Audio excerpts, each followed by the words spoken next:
Eastern Connecticut 2-0 in the NCAA Softball Medford Regional, looking to knock off the host and top-seeded Tufts University on Monday.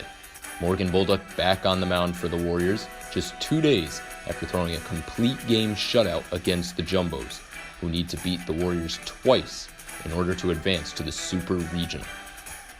Starting off in the bottom of the first, Christina Hogden pitching for the Jumbos, Morgan Bolduc at the plate, and she sends one into shallow center. Maggie Lubinski almost comes up with a diving catch, but instead it's a leadoff single for Bolduc. Next batter, Alexis Terrell, lays down a bunt, and Stevens' throw to first is off the glove of Della Volpe, so everyone's safe. Pisanelli at the plate now, and she drops down a bunt. This time the Jumbos get the out at first, so it's runners at second and third.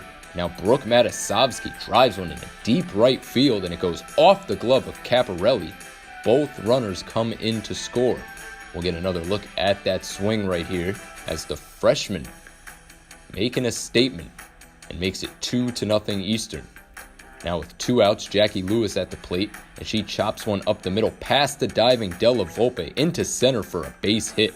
Matasovsky will come around to score as Lewis continues the big first inning for the Warriors. It's now 3-0. 2 batters later, Hogden is able to strike out Laura Zank to finally end the inning. Now in the top of the second, Christian Kane leading it off for the Jumbos, and she gets a hold of that one and sends it deep into left as it goes over the fence. Christian Kane with a solo home run, as you see Callie Duthry out in the left field run out of room, and the Jumbos are on the board, trailing by only 2 runs. But Morgan Bolduc would rebound quickly as she would retire the next 3 batters in order to end the half inning. In the next half inning, Hogden starts to settle in as the leadoff batter for the Warriors grounds one to short, and a beautiful backhanded play by Steinberg gets the first out. In the next batter, Bolduc grounds one to third, and another backhanded play, this time by Stevens, gets the second out. And then Hogden would complete the 1-2-3 inning as she gets Terrell to fly out to right. To the top of the third we go now. Bolduc gets Lubinski to pop out to Lewis at second for the easy catch. But then Della Volpe able to work out a walk, only the third free pass Bolduc has surrendered in this regional. So with 1 out and 1 on, Steinberg sacrifices herself with a bunt as they make the play to first. But Bolduc would strand the runner at second by getting Caparelli to ground out. Now in the bottom of the third, Sarah Pisanelli to lead it off, and she shoots one into center field for a base hit. A sliding play by Lubinski keeps Pisanelli at first, but the Warriors are in business.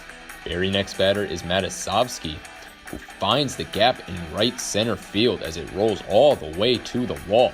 Pisanelli is going to try and score from first, and the relay throw from Steinberg is not in time. A great slide to avoid the tag.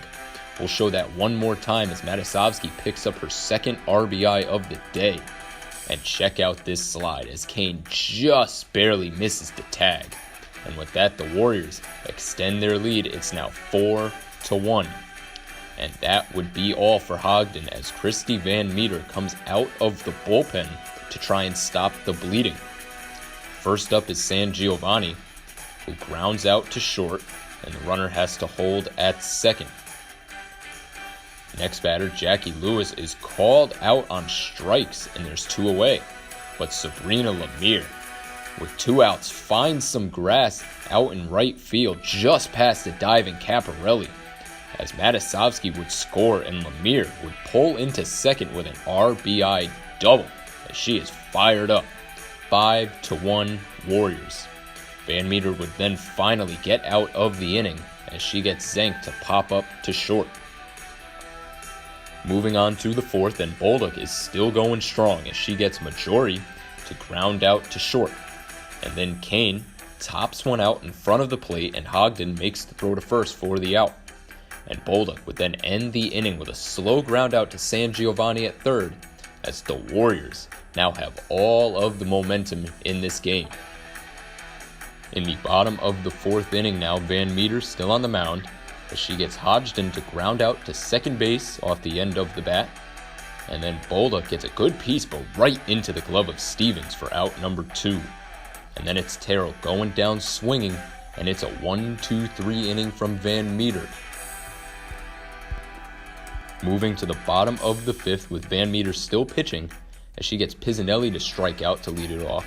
But next up is Matisovsky, whose grounder goes off the foot of Stevens. Steinberg tries to make a play, but she's not in time. San Giovanni up next as she is fooled by a changeup and pokes a swinging bunt to advance Matisovsky to second. Then Jackie Lewis shoots one through the hole into left field for a base hit. So Matisovsky on third, Jackie Lewis on second after stealing a base, and it's Sabrina Lemire at the plate with 2 outs. And she bloops one into left field, but Serrata tracks it down to retire the side. Jumping ahead to the 7th inning, and it's the last chance for the Jumbos, still trailing by 4 runs, and Bolduc still on the hill for Eastern. First up is Jamie Stevens, who gets tied up inside and pops out to San Giovanni at third for the first out in the 7th inning. Next up, Maria Ostapovich chases one out of the zone and strikes out, and the Jumbos are down to possibly their final out of the season. Emily Serrata is the last hope, but she hits a comebacker to Bolduc, who throws it to first, and Eastern Connecticut celebrating at Spicer Field as they take down Tufts for the 2nd straight time on their home field and are the 2019 NCAA Medford Regional Champions. Final score 5-1 behind another stellar performance by Morgan Bolduc. Here's head coach Diana Pepin after the game. I just think it means a lot to them. They've come together as a team for the last 2 weeks. They've played for each other. I think they understand what it means to play hard and play quality softball. Morgan Bolduc is just phenomenal. She gets stronger as we go, and then the support of her offense has been fabulous. I mean, she led off with a single, and that just sets the tone for the rest of the game. They really just pulled it together and wanted it and continue to see what their talent can do and where it can bring them. So I think it's a game changer, really. The last 3 years have been growing pains, but I think they're enjoying the process right now. Once again, a 5-1 victory for Eastern Connecticut. And thanks to an MIT loss to Rowan University, the Warriors now get to host the Super Regional on campus at Clyde Washburn Field. That will begin on Friday, May 17th, in a best-of-3 series against Rowan University.